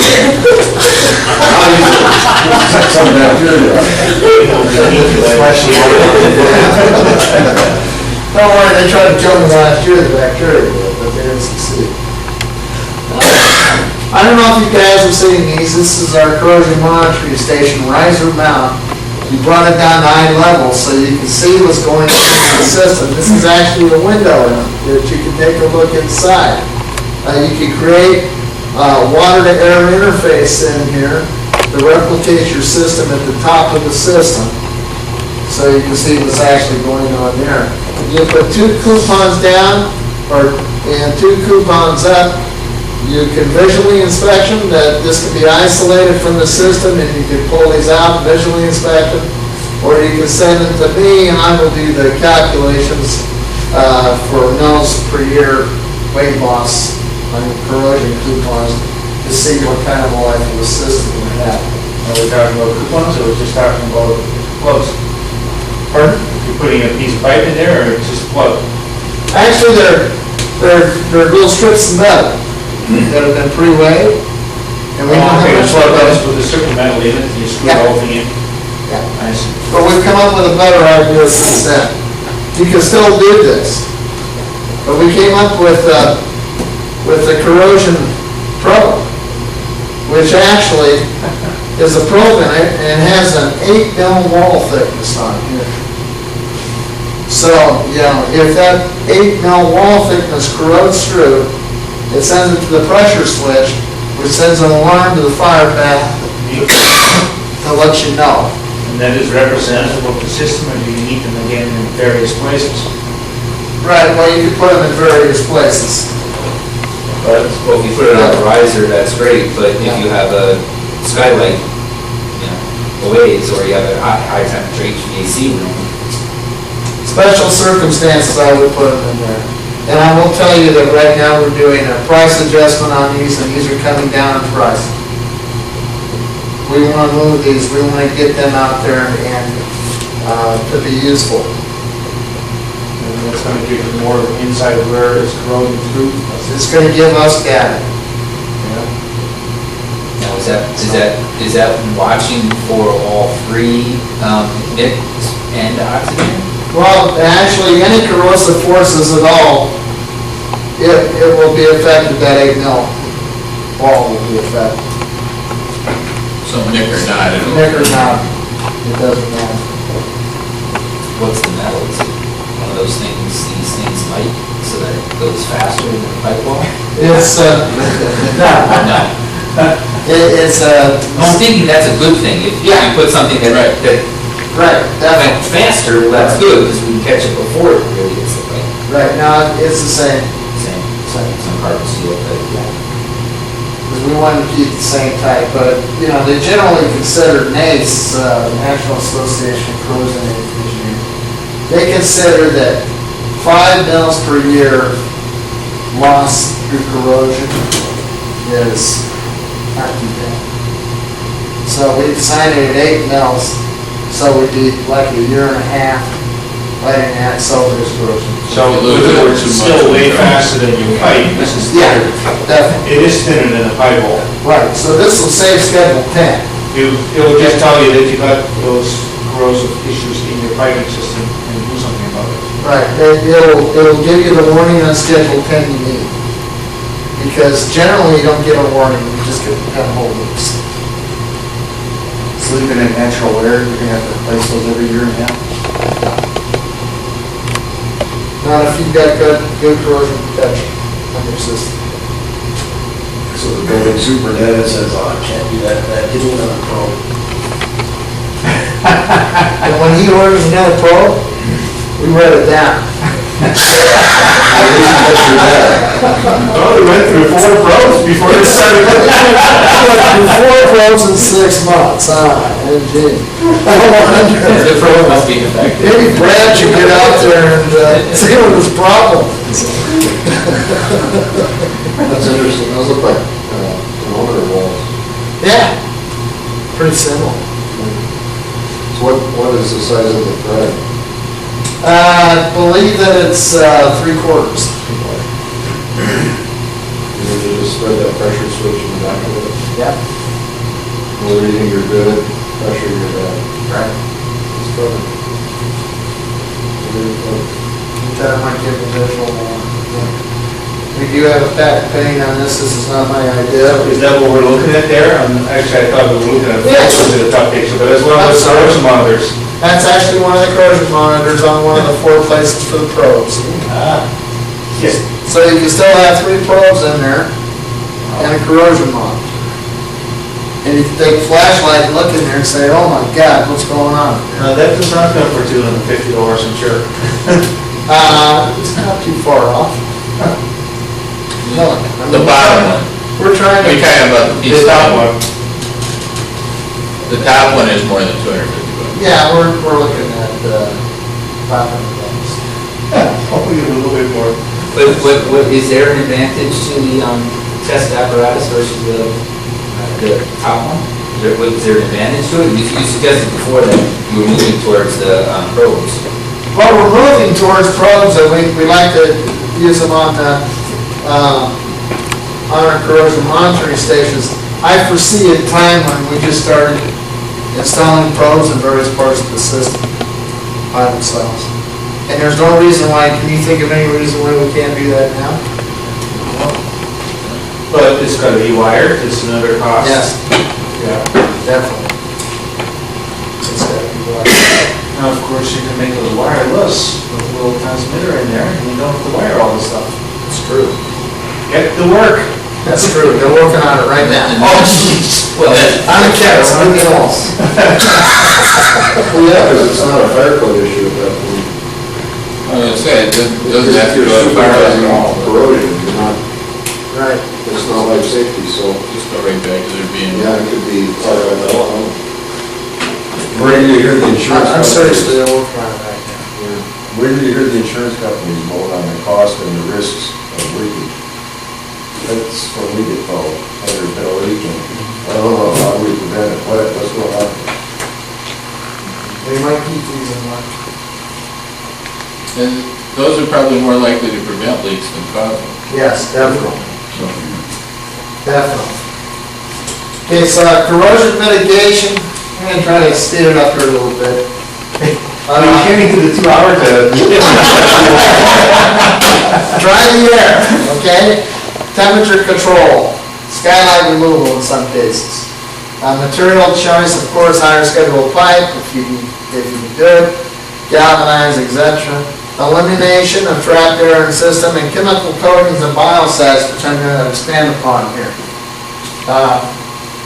So bleeding a wet system out is what you're looking to do. Don't leak air pockets in the wet system. No, no. And what we've been, I don't know if you guys are familiar with this, this is our Potter automatic air release, and what this does is you put it on the top of systems where the air does migrate from the dissolved air in the system to the top of the system, various parts of the tops of the system. And it actually burps the air out, and it's got a check valve on it like a fire pump. And it burps it out, and then it burps it into this pan, and we've got a water-soluble fiber. When it reaches a certain layer, it activates a switch, a gas air liquid switch, and shuts the whole thing off so there's no leakage. And that has to be reset. It brings up it can actually be hardwired, or it brings up a little red flag that you can see. Is it a dry system or a pre-action system? No, this is for a wet system. For a wet system. So Yes. the piping trapped in the ends of branch lines, as we can conventionally think of in tree systems, this also eventually migrate Yes. out of those branch lines into a higher point if you leave it sit long enough. Yes. If it's sloped that way. If they're sloped. But if it's not, just flat. Yeah, well, you won't get rid of all the air. But you'll get, you'll get rid of a lot. We see a lot of corrosion at the head of the building. Or, I don't know if you guys see it there, but, where the air-water interface is at the top of the building, boy, it's pretty bad. It's something we came up with to eliminate air corrosion. I'm also working on a flatter, sleeker model, because this is 18 inches tall, and you don't have a lot of room in most systems to put it up there, do you? I'm working on a sleeker model. Why not circulate the water? You want the way to circulate it, and then strip it like you would in a grounding system. Well, you could do that. You could definitely do it, but you're always gonna have some dissolved water at the top of the system. You can dissolve it. You really can do that. If you're gonna absolutely strip it. People don't realize how much dissolved air there are in normal water pipes. There's quite a bit. You're always gonna have the branch lines, but you wouldn't circulate. So, We're gonna have to start bleeding it a little. so from a chemical standpoint, as far as treating that water, what are you treating it with? Similar to boiler feed chemicals, or? Yeah, I'm gonna get into that right now. Biocides, bad news. They're highly poisonous substances which have been carried over from oil and gas and other industries where there was no public contact. We used to inject them all day long in biocides. If they killed us, nobody cared, But when you start injecting it in Walmarts, people care. I mean, the liability issues are tremendous. When they find out when an attorney finds out you're injecting registered poisons into a sprinkler system that when activated will spray down on people. You can imagine what they do with that. They don't work in dry and pre-action systems. Some biocides are corrosive by themselves, just the chemical is. Bacteria become used to them in a way that we become used to antibiotics. Environmental threats, if you drain a system on the ground, it gets in the river, it kills all the fish. I mean, that's, they've got some biocides out now that don't have what they call a very long half-life. They don't last very long. But that just means that the bacteria can get used to them during that time that they're disintegrating, and then they're not effective anymore. And the biocides only treat net corrosion. They don't do anything against oxygen corrosion. So, they're kind of... Any other questions on that? Okay. So the biocides can be the circulation idea, you reduce UV? Yeah, you can do that. You can do that, but the problem is with UV is that if you've got bacterium in the pipe, that won't do anything to kill the bacterium in the pipe. It kills the bacterium in the water. But if you've already got cultures growing in the pipe, yeah, unless you invent a UV pig, which is not out of the question. Well, that was the question at one point, should those pipes be capped while they're being transported on the truck? Well, this is, I hate to say it, and I'm talking as an outsider, but in oil and gas, nothing would ever be shipped without caps. Period. I mean, from the manufacturers, the API requires caps on everything. American Petroleum Institution. And it's because of corrosion. Just on a job here recently in town where all the pipe became capped because in the pump room there was caps laying all over. I didn't know why. Really? Was it an acre job? No. Because I know a lot of their stuff is shipped to the plug from Fond du Lac. It was a Viking job, but I don't know where the pipe came.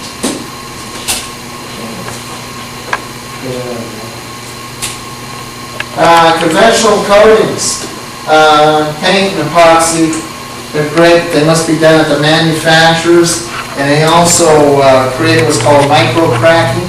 Any polymer or any paint is just one polymer is one basic chemical, and it can create stress cracks according to heat expansion rates, the difference between metal and the coating, and that as it goes through different various temperatures.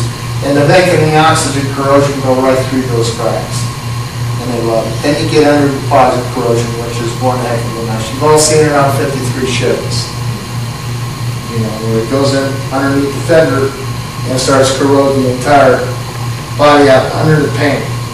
You can't see it.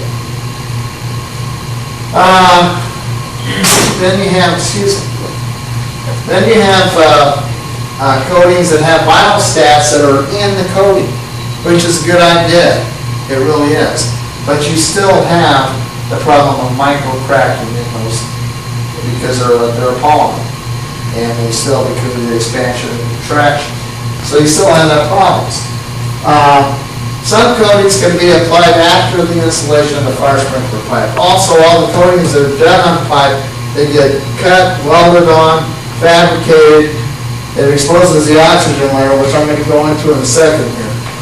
And that's where you get your corrosion at. You can use filling amines, which actually film the pipe, but you have to keep them at a certain level within the system to work all the time. They're not a permanent type coating. There's a new type of coating, which is called a dynamic biostatic coating, which I've got a patent on one. And so I'm kind of liking it because I think it solves an awful lot of problems. Dynamic biostatic coating is, first of all, it's environmentally friendly. It may be added to hydrostatic test water and drying pre-action systems. You actually can coat a dry or pre-action system with the water base because it treats the pipe. It doesn't treat the water. And when you drain the water out, the pipe is treated against zinc and oxygen corrosion. I'll show you how that works. The technology has been used since the year 2000. Coating many millions of feet of pipe in corporations such as Best Buy, 1.3 million square foot warehouses. Was that in Franklin, Indiana, that you kept? I'm not sure. It was down south and Yeah, we do a lot of work for Best Buy. Which I'll be glad to give you a reference. Just call me and I'll put you in touch with Pete. It's environmentally friendly. It biodegrades in sunlight within 60 days, 100%. Ultraviolet light actually breaks it down, so it breaks down into the soil and the nitrogen base. Actually makes good fertilizer. Easy to apply. You just add it. You don't have to add it at a certain rate. You can add it when you're filling up the sprinkler system. You put it into a gauge port or anywhere like that, and just add it at a rate that you think it's, if it takes 30 minutes to fill the system, try to add the correct amount in 15 to 30 minutes. It doesn't have to be exact, because now I'm going to make your eyes glaze over, but what it does, it does cationic dispersion throughout the system, which means that these molecules are positively charged, and like a magnet, they repel each other. And they get as far away from each other as they possibly can within a closed system, so they automatically disperse. They spread themselves out. So that's one of the major things of trying to get it within the entire system.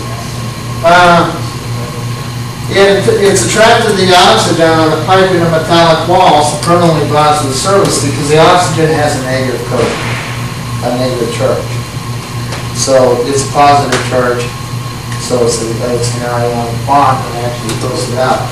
You only need 10 gallons per 1,000 gallons in a dry system and 5 gallons in 1,000 gallons of a wet system. So, and you don't have to add it every time. You don't have to, it's coated the pipe, so you don't have to add it. You might have to put a maintenance coating in it 7 or 8 times after you fill the system. And how long does it film last? Well, so far it's lasted since the year 2000. So you fill the system, wait a time period, drain it, fill it again 7 or 8 times? No, you just add it whenever you're filling the system. You drain the system. Yep. Try to get all the crud out. Real kind of flush on. Then when you're adding water back into it, you pump 5 gallons per 1,000 gallons into the system. And then it's good. It's attractive to the pipe. And you can test the levels of it with the test kit we have. And when it changes, if it's got excess in it, which means that it's coated on the pipe, because it'll automatically go to the point of the pipe that isn't coated. Like if you put the sprinkler head in, there's any excess, it'll automatically coat that. Because it's a chemical process that's going up the oxygen. Excuse me, oxygen. So each time you refill the system, you need to add more? No. But, If you did piping changes. if you do And piping you want to changes, treat that new pipe. then you might want to, like, if you treated that system with 5 gallons, you might want to put treated piece